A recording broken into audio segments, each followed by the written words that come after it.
بسم اللہ الرحمن الرحیم الحمدللہ والصلاة والسلام علی رسول اللہ وبعد۔ ناظرین السلام علیکم ورحمۃ اللہ وبرکاتہ۔ حدیث نمبر 7353۔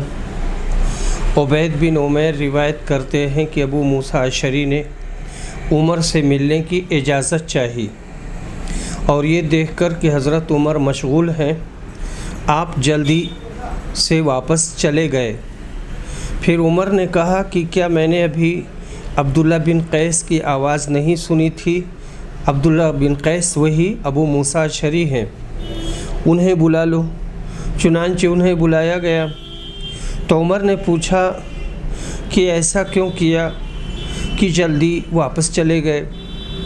انہوں نے کہا کہ ہمیں حدیث میں اس کا حکم دیا گیا ہے۔ حضرت عمر نے کہا اس حدیث پر کوئی گواہ لاؤ ورنہ میں تمہارے ساتھ یہ سختی کروں گا۔ چنانچہ حضرت ابو موسیٰ انصار کی ایک جماعت میں گئے، ایک مجلس میں گئے۔ انہوں نے کہا کہ اس کی گواہی ہم میں سب سے چھوٹا دے سکتا ہے۔ چنانچہ ابو سعید خدری کھڑے ہوئے اور کہا کہ ہمیں دربار نبوی سے اس کا حکم دیا جاتا تھا۔ اس پر عمر نے کہا کہ آپ کا یہ حکم مجھے معلوم نہیں تھا، مجھے بازار کے کاموں خرید و فروخت نے اس حدیث سے غافل رکھا۔ حضرت عمر نے اپنے نسیان کو فوراً تسلیم کر کے حدیث نبوی کے آگے سر جھکا دیا۔ ایک مومن مسلمان کی یہی شان ہونی چاہیے کہ حدیث پاک کے سامنے ادھر ادھر کی باتیں چھوڑ کر سر تسلیم خم کر دے۔ باب اور حدیث میں مطابقت ظاہر ہے کہ بعض احادیث حضرت عمر کو بعد میں معلوم ہوئیں، یہ کوئی عیب کی بات نہیں ہے۔ مضمون حدیث ایک بہت بڑے ادبی، اخلاقی، سماجی امر پر مشتمل ہے۔ اللہ ہر مسلمان کو اس پر عمل کرنے کی توفیق دے، آمین۔ حدیث نمبر 7354۔ ابو ہریرہ روایت کہتے ہیں کہ تم سمجھتے ہو کہ ابو ہریرہ رسول اللہ صلی اللہ علیہ وسلم کی بہت زیادہ حدیث بیان کرتے ہیں؟ اللہ کے حضور میں سب کو جانا ہے۔ بات یہ تھی کہ میں ایک مسکین شخص تھا اور پیٹ بھرنے کے بعد ہر وقت رسول صلی اللہ علیہ وسلم کے ساتھ لگا رہتا تھا، لیکن مہاجرین کو بازار کے کاروبار مشغول رکھتے تھے اور انصار کو اپنے مالوں کی دیکھ بھال مصروف رکھتی تھی۔ میں ایک دن رسول صلی اللہ علیہ وسلم کی خدمت میں حاضر تھا اور آپ نے فرمایا کون اپنی چادر پھیلائے گا یہاں تک کہ میں اپنی بات پوری کر لوں اور پھر وہ اپنی چادر سمیٹ لے اور اس کے بعد کبھی مجھ سے سنی ہوئی کوئی بات نہ بھولے۔ چنانچہ میں نے اپنی چادر جو میرے جسم پر تھی پھیلا دی اور اس ذات کی قسم جس نے آپ کو حق کے ساتھ بھیجا ہے، پھر کبھی میں آپ کی کوئی حدیث جو آپ سے سنی تھی نہیں بھولا۔ حضرت ابو ہریرہ کو 5000 سے زائد حدیثیں زبانی یاد تھیں۔ بعض لوگ اس کثرت حدیث پر رش کرتے۔ ان کے جواب میں آپ نے یہ کہا جو یہاں مذکور ہے، باب اور حدیث میں مطابقت بالکل ظاہر ہے۔ باب من رأى ترک النکیر من النبی صلی اللہ علیہ وسلم حجہ لا من غیر رسول صلی اللہ علیہ وسلم۔ نبی صلی اللہ علیہ وسلم سے ایک بات کہی جائے اور آپ اس پر انکار نہ کریں، جسے تقریر کہتے ہیں، تو یہ حجت ہے۔ نبی صلی اللہ علیہ وسلم کے سوا اور کسی کی تقریر حجت نہیں۔ کسی چیز کو برقرار رکھنا، کیونکہ آپ خطا سے معصوم اور محفوظ تھے اور آپ کا انکار نہ کرنا اس فعل کے جواز کی دلیل ہے۔ دوسرے لوگوں کا سکوت جواز کی دلیل نہیں ہو سکتا۔ بعض نے کہا اگر ایک صحابی نے دوسرے صحابی کے سامنے یا ایک مجتہد نے ایک بات کہی اور دوسرے صحابہ نے یا مجتہدوں نے اس کو سن کر اس پر سکوت کیا تو یہ اجماع سکوتی کہلایا جائے گا، سکوتی کہلایا جائے گا، وہ بھی حجت ہے۔ جیسے حضرت عمر نے متعہ کی حرمت پر برسر منبر بیان کیا اور دوسرے صحابہ نے اس پر انکار نہیں کیا تو گویا اس کی حرمت پر اجماع سکوتی ہو گیا۔ حدیث نمبر 7355 محمد بن منقدر روایت کرتے ہیں کہ میں نے جابر بن عبداللہ کو دیکھا کہ وہ ابن سیاد کے واقعہ پر اللہ کی قسم کھاتے تھے۔ میں نے ان سے کہا کہ آپ اللہ کی قسم کھاتے ہیں؟ انہوں نے کہا کہ میں نے عمر کو نبی صلی اللہ علیہ وسلم کے سامنے اللہ کی قسم کھاتے دیکھا اور نبی صلی اللہ علیہ وسلم نے اس پر کوئی انکار نہیں کیا۔ متفق علیہ۔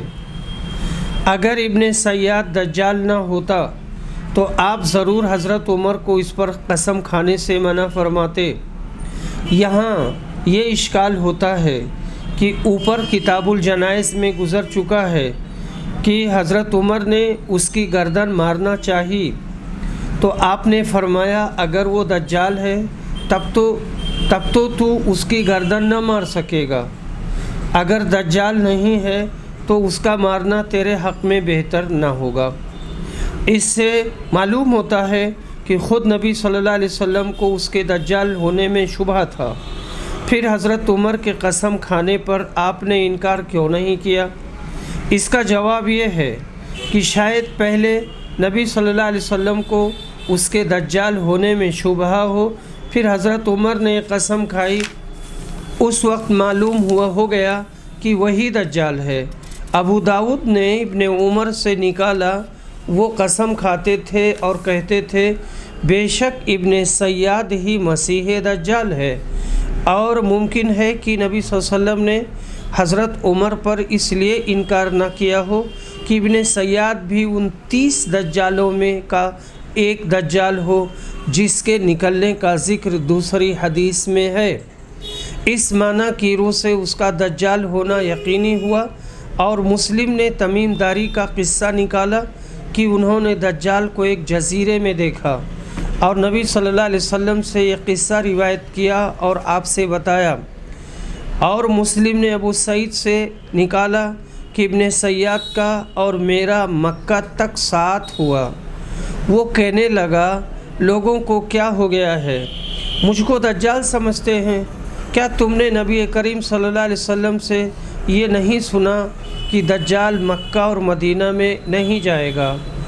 میں نے کہا بے شک سنا ہے۔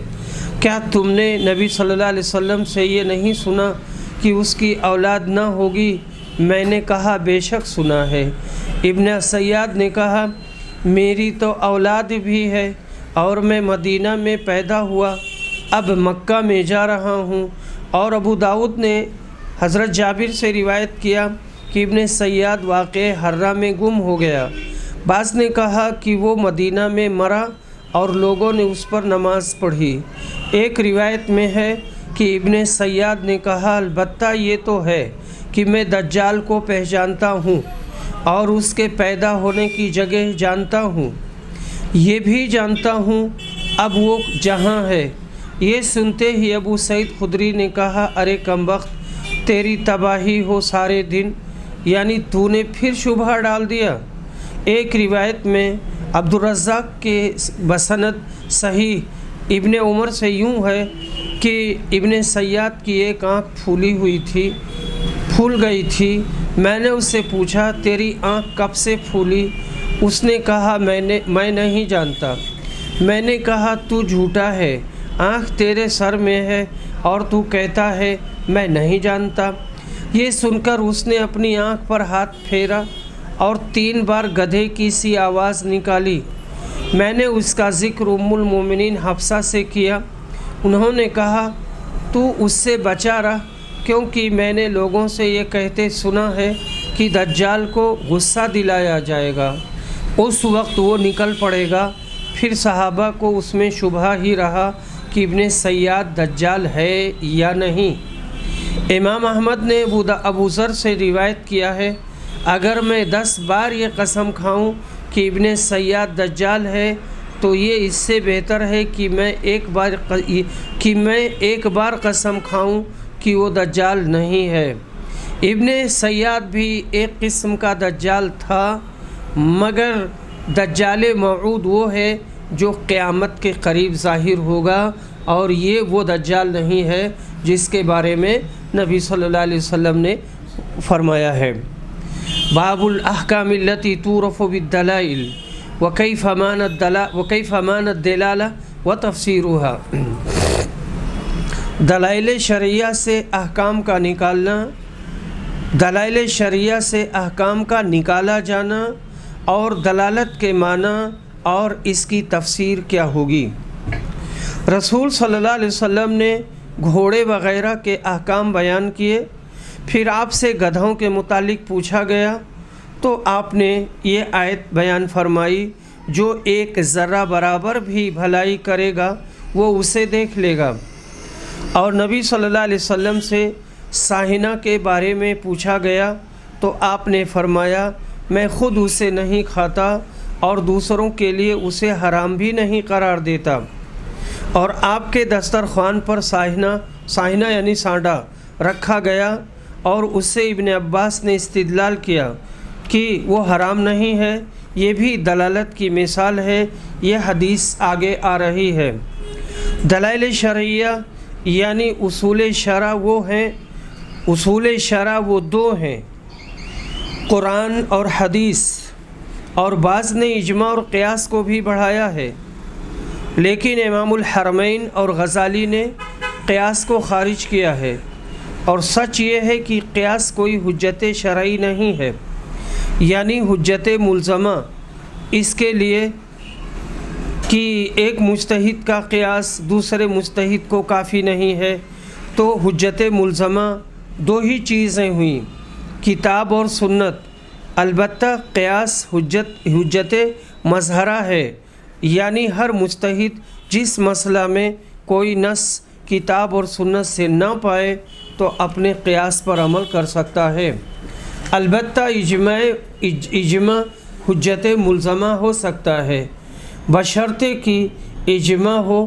اگر ایک مجتہد کا بھی اس میں خلاف ہو تو اجماع باقی علماء کا حجت نہ ہوگا۔ دلالت کے معنی یہ ہے کہ ایک شے جس میں کوئی خاص نص نہ وارد ہو، اس کو کسی شیء منصوص کے حکم میں داخل کرنا بدلالت عقل، جس کی مثال آگے خود امام بخاری رحمہ اللہ نے بیان کی ہے۔ یہ پوری تفصیل وحید الزماں صاحب کی ہے۔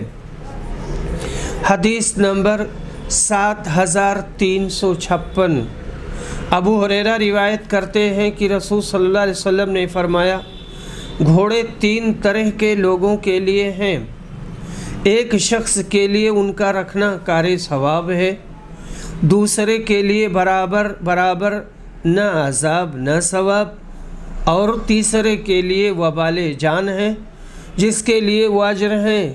یہ وہ شخص ہے جس نے اسے اللہ کے راستے میں باندھ رکھا اور اس کی رسی چراگاہ میں دراز کر دی، تو وہ گھوڑا جتنی دور تک چراگاہ میں گھوم کر چرے گا وہ مالک کی نیکیوں میں ترقی کا ذریعہ ہوگا۔ اور اگر گھوڑے نے اس دراز رسی کو بھی توڑوا لیا اور 1 یا 2 دوڑ اس نے لگائی تو اس کے نشان قدم اور اس کی لید بھی مالک کے لیے باعث اجر و ثواب ہوگی۔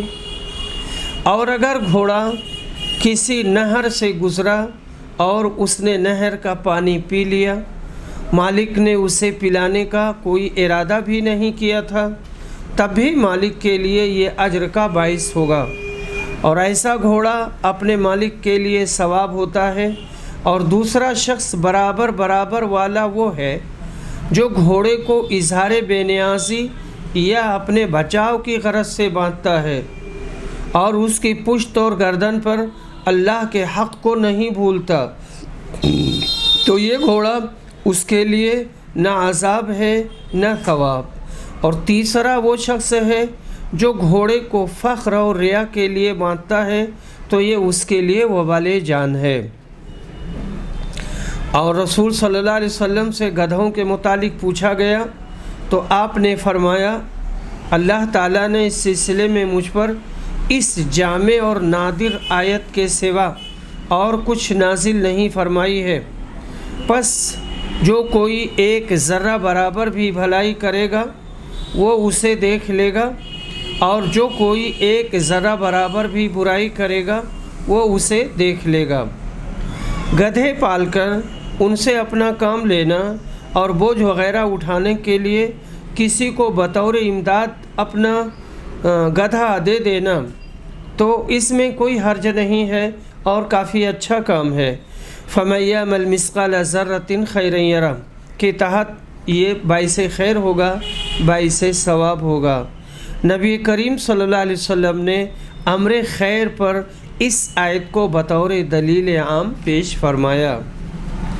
حدیث نمبر 7357۔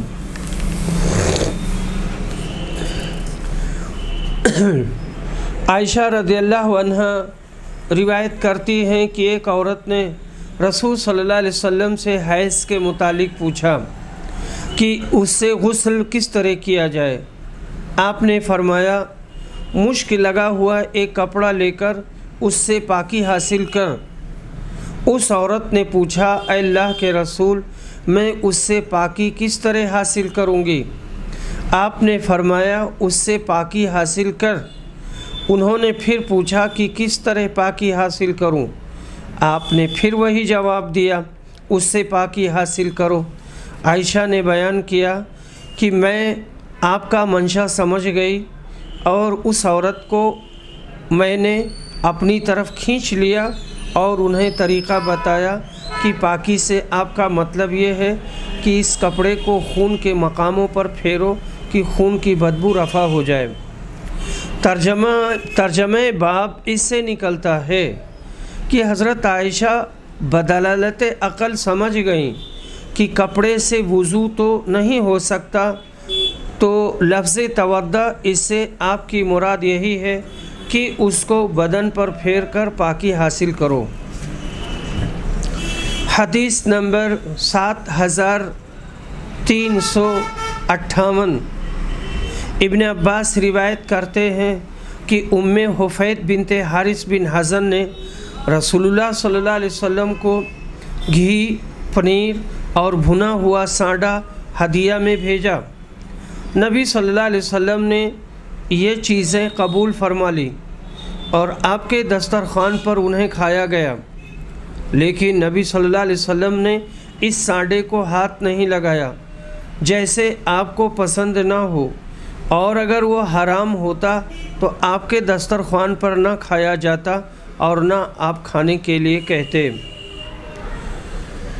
حدیث نمبر 7359۔ جابر بن عبداللہ روایت کرتے ہیں کہ رسول صلی اللہ علیہ وسلم نے فرمایا جو شخص کچی لہسن یا پیاز کھائے وہ ہم سے دور رہے، یا اس طرح کہا ہماری مسجد سے دور رہے اور اپنے گھر میں بیٹھا رہے یہاں تک کہ وہ بو رفع ہو جائے اور بو ختم ہو جائے۔ اور آپ کے پاس ایک طباق لایا گیا جس میں سبزیاں تھیں۔ حضرت صلی اللہ علیہ وسلم نے اس میں بو محسوس کی، پھر آپ کو اس میں رکھی ہوئی سبزیوں کے متعلق بتایا گیا تو آپ نے اپنے بعض صحابہ کی طرف جو آپ کے ساتھ تھے اشارہ کر کے فرمایا ان کے پاس لے جاؤ، لیکن جب صحابہ نے اسے دیکھا تو انہوں نے بھی اسے کھانا پسند نہیں کیا۔ رسول اکرم نے اس پر کہا تم کھا لو، کیونکہ میں جس سے سرگوشی کرتا ہوں تم اس سے نہیں کرتے۔ حدیث نمبر 7360۔ جبیر بن مطعم روایت کرتے ہیں کہ ایک خاتون رسول صلی اللہ علیہ وسلم کے پاس آئیں تو نبی صلی اللہ علیہ وسلم نے انہیں ایک حکم دیا۔ انہوں نے عرض کیا اے اللہ کے رسول، اگر میں آپ کو نہ پاؤں پھر کیا کروں گی؟ آپ نے فرمایا جب مجھے نہ پاؤ تو ابو بکر کے پاس جانا، حمیدی نے ابراہیم بن سعد سے یہ اضافہ کیا کہ غالباً خاتون کی مراد وفات تھی۔ اس حدیث کو امام بخاری دلالت کی مثال کے طور پر لائے کہ نبی صلی اللہ علیہ وسلم نے عورت کے یہ کہنے سے کہ میں آپ کو نہ پاؤں یہ سمجھ لیا کہ مراد اس کی موت ہے۔ بعض نے کہا اس میں دلالت ہے ابو بکر کے خلیفہ ہونے کی، اور حضرت عمر نے جو کہا کہ نبی صلی اللہ علیہ وسلم نے کسی کو خلیفہ نہیں کیا، تو اس کا مطلب یہ ہے کہ صراحت کے ساتھ۔ باقی اشارے کے طور پر تو کئی احادیث سے معلوم ہوتا ہے کہ آپ ابو بکر صدیق کو خلیفہ کرنا چاہتے تھے۔ مثلا یہ حدیث اور مرض الموت میں ابو بکر کو نماز پڑھانے کا حکم دینے کی حدیث، اور حضرت عائشہ کی وہ حدیث کہ اپنے بھائی اور باپ کو بلا بھیج میں لکھ دوں، ایسا نہ ہو کوئی آرزو کرنے والا کچھ آرزو کرے۔ اور وہ حدیث کی صحابہ نے آپ سے پوچھا کہ ہم آپ کے بعد کس کو خلیفہ کریں؟ فرمایا ابو بکر کو کرو گے تو وہ ایسے ہیں، عمر کو کرو گے تو وہ ایسے ہیں، علی کو کرو گے تو وہ ایسے ہیں، مگر مجھ کو امید نہیں کہ تم علی کو کرو گے۔ اس حدیث میں بھی ابو بکر کو پہلے بیان کیا، اور شاہ ولی اللہ محدث دہلوی نے ازالۃ الخفا میں اس بات کو بہت تفصیل سے بیان کیا ہے۔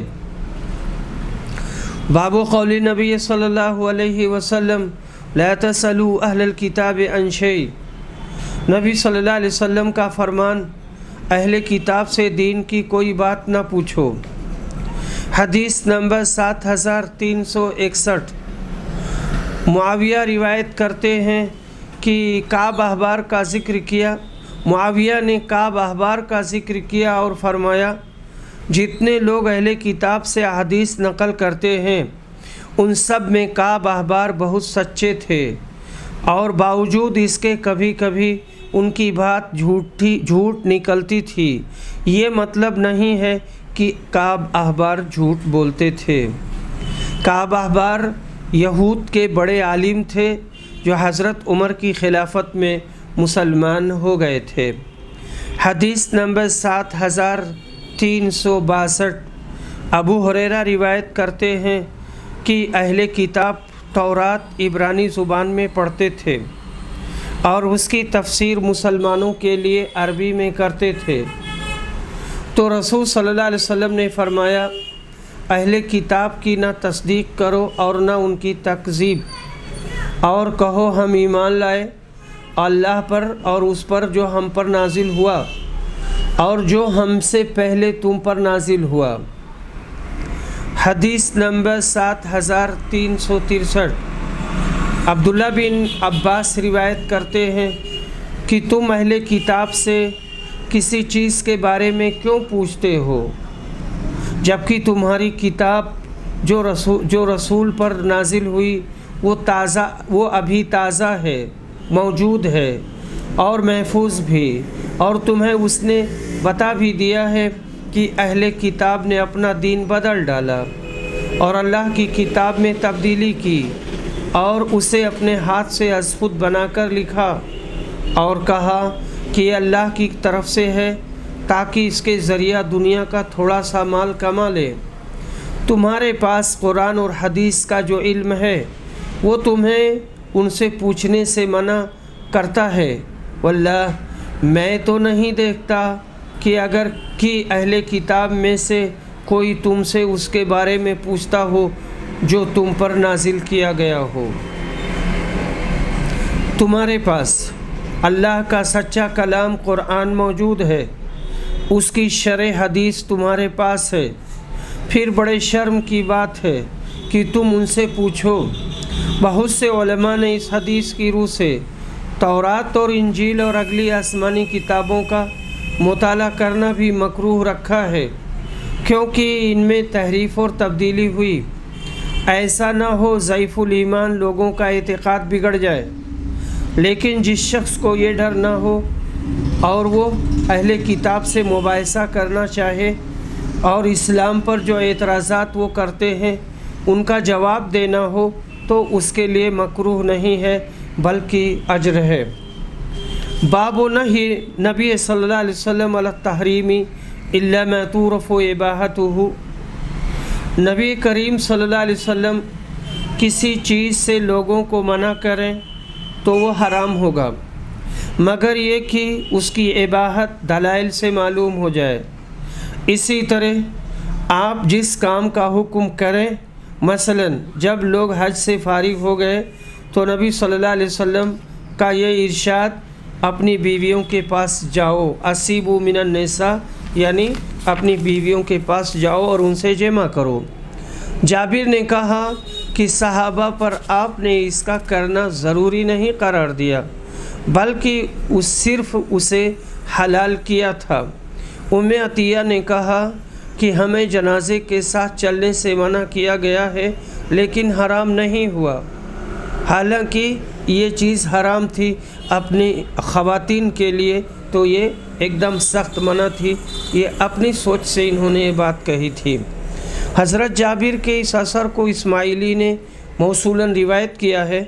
مطلب امام بخاری کا یہ ہے کہ اصل میں امر وجوب کے لیے اور نہیں تحریم کے لیے موضوع ہے، مگر جہاں قرائن یا دوسرے دلائل سے معلوم ہو جائے کہ وجوب یا تحریم مقصود نہیں ہے تو وہاں امر اباحت کے لیے اور نہیں کراہت کے لیے ہو سکتی ہے۔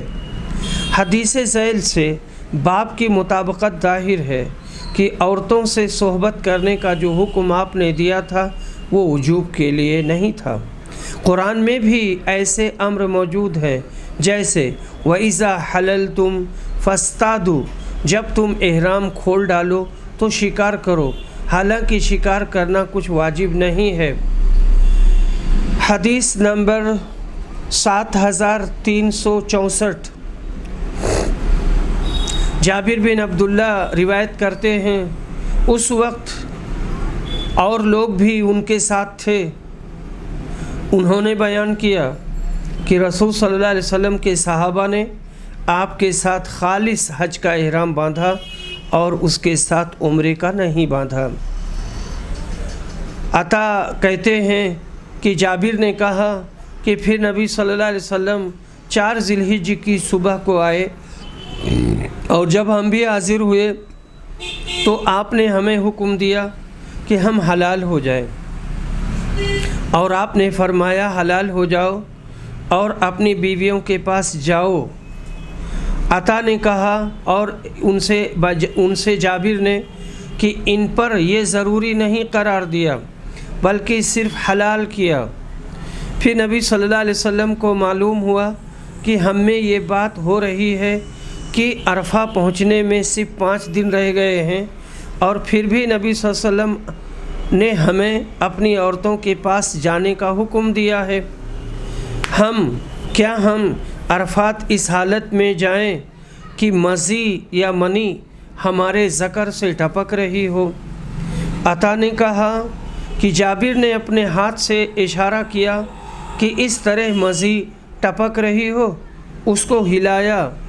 پھر رسول صلی اللہ علیہ وسلم کھڑے ہوئے اور فرمایا، تمہیں معلوم ہے کہ میں تم میں اللہ سے سب سے زیادہ ڈرنے والا ہوں، تم میں سب سے زیادہ سچا ہوں، سب سے زیادہ نیک ہوں، اور اگر میرے پاس ہدی نہ ہوتا یعنی قربانی کے جانور تو میں بھی حلال ہو جاتا، اس لیے تم بھی حلال ہو جاؤ۔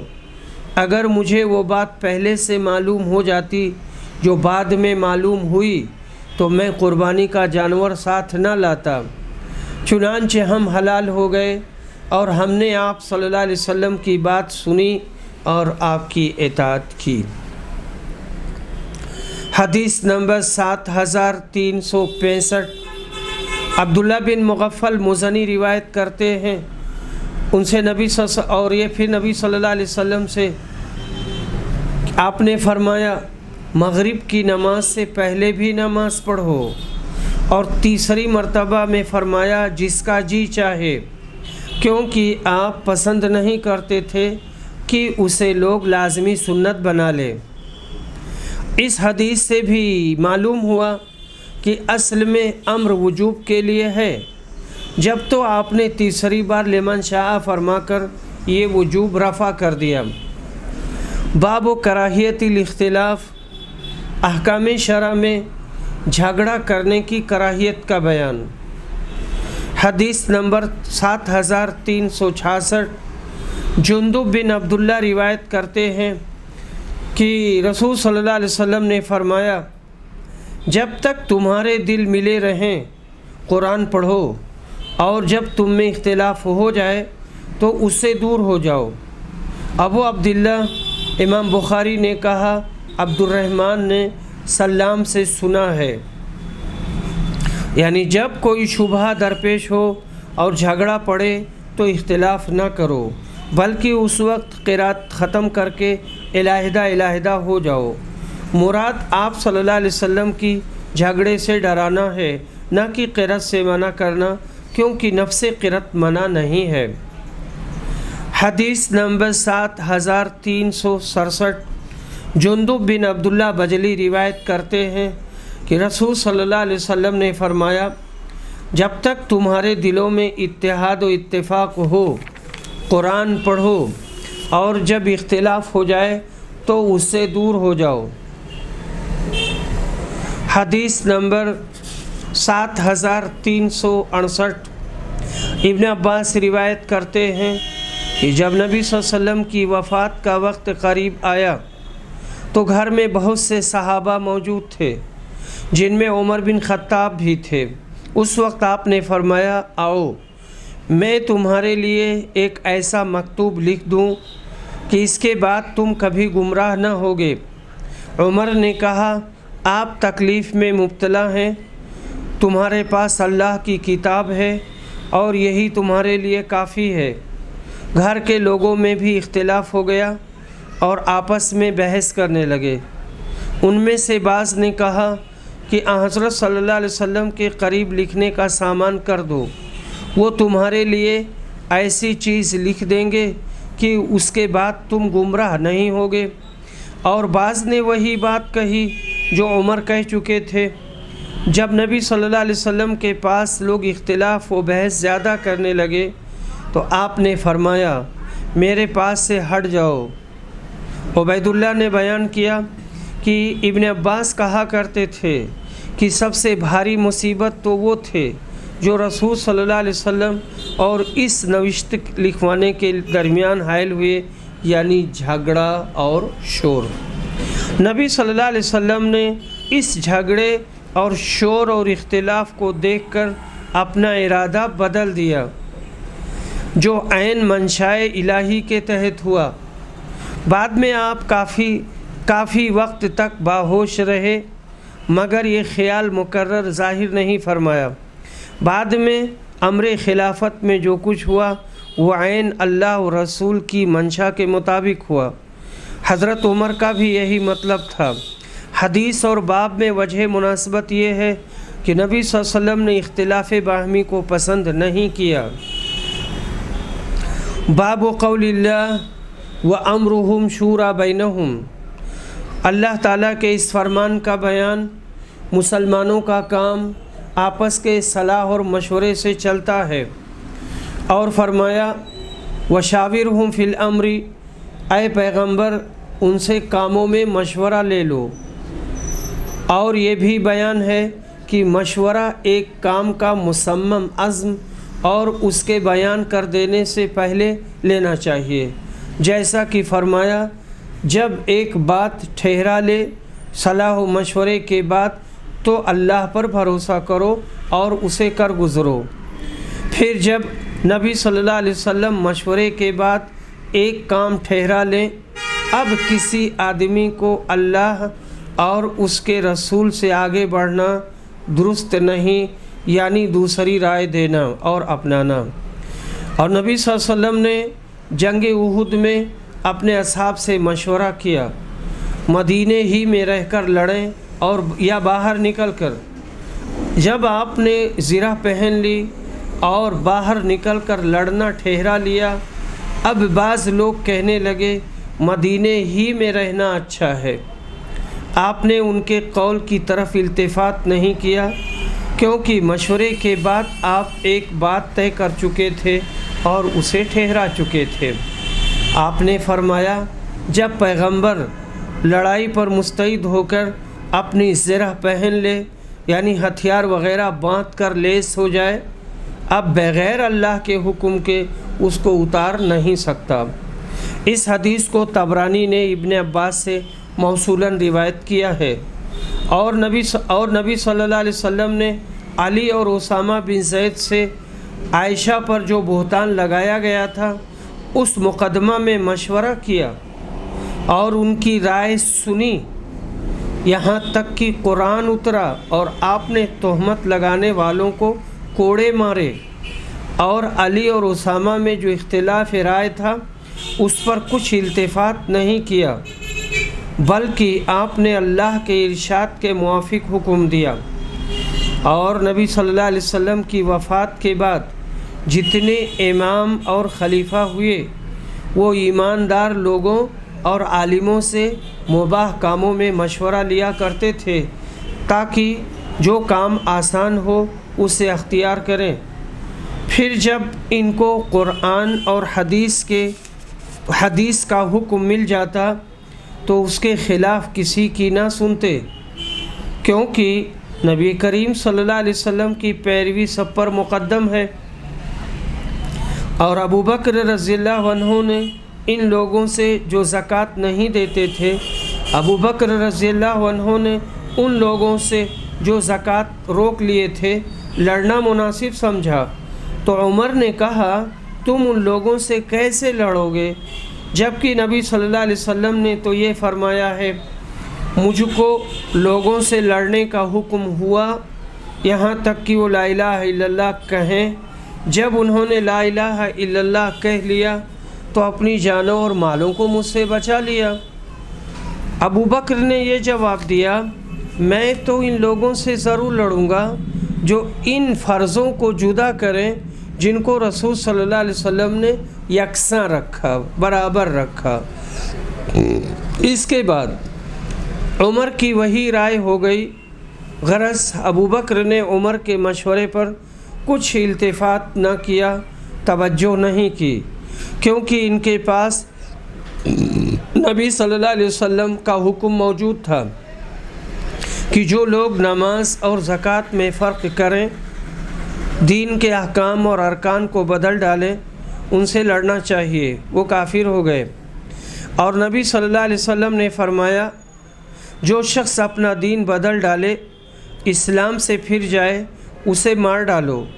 اور عمر کے مشورے میں وہی صحابہ شریک رہتے جو قرآن کے قاری تھے، یعنی عالم لوگ، جوان ہوں یا بوڑھے، اور عمر جہاں اللہ کی کتاب کا کوئی حکم سنتے بس ٹھہر جاتے، اس کے موافق عمل کرتے، اس کے خلاف کسی کا مشورہ نہ سنتے۔ سبحان اللہ۔ عمدہ اخلاق حاصل کرنے کے لیے قرآن سے زیادہ کوئی کتاب نہیں ہے۔ اس آیت شورا میں وہ طریقہ اختصار کے ساتھ بیان کر دیا جو بڑی بڑی پورٹ کتابوں کا لب لباب ہے، بڑی بڑی کتابوں کا خلاصہ ہے۔ حاصل یہ ہے کہ آدمی کو دینی اور دنیاوی کاموں میں صرف اپنی منفرد رائے پر بھروسہ کرنا باعث تباہی اور بربادی ہے۔ ہر کام میں عقلاً اور علماً سے ہر کام میں عقلاء اور علماء سے مشورہ لینا چاہیے۔ پھر بعض لوگ کیا کرتے ہیں کہ مشورہ ہی لیتے لیتے وہمی مزاج ہو جاتے ہیں، ان میں قوت فیصلہ بالکل نہیں رہتی۔ ایسے آدمیوں سے بھی کوئی کام پورا نہیں ہوتا۔ تو فرمایا پس مشورے کے بعد جب ایک کام ٹھہرا لے، اب کوئی وہم نہ کر اور اللہ کے بھروسے پر کر گزر، یہی قوت فیصلہ ہے۔ یہ سب باب میں مذکورہ احادیث اوپر موصولاً گزر چکی ہیں۔ امام بخاری کا مطلب یہ ہے کہ حاکم اور بادشاہ اس بادشاہ اسلام کو سلطنت کے کاموں میں علماء اور عقل مندوں سے مشورہ لینا چاہیے، لیکن جس کام میں اللہ اور رسول کا حکم صاف صاف موجود ہے اس میں مشورہ کی حاجت نہیں، اور اس کے رسول کے حکم پر عمل کرنا چاہیے۔ اگر مشورے والے اس کے خلاف مشورہ دیں تو اس کو بیکار سمجھنا چاہیے۔ اللہ اور رسول پر کسی کی تقدیم جائز نہیں ہے۔ وآخر دعوانا الحمد للہ رب العالمین۔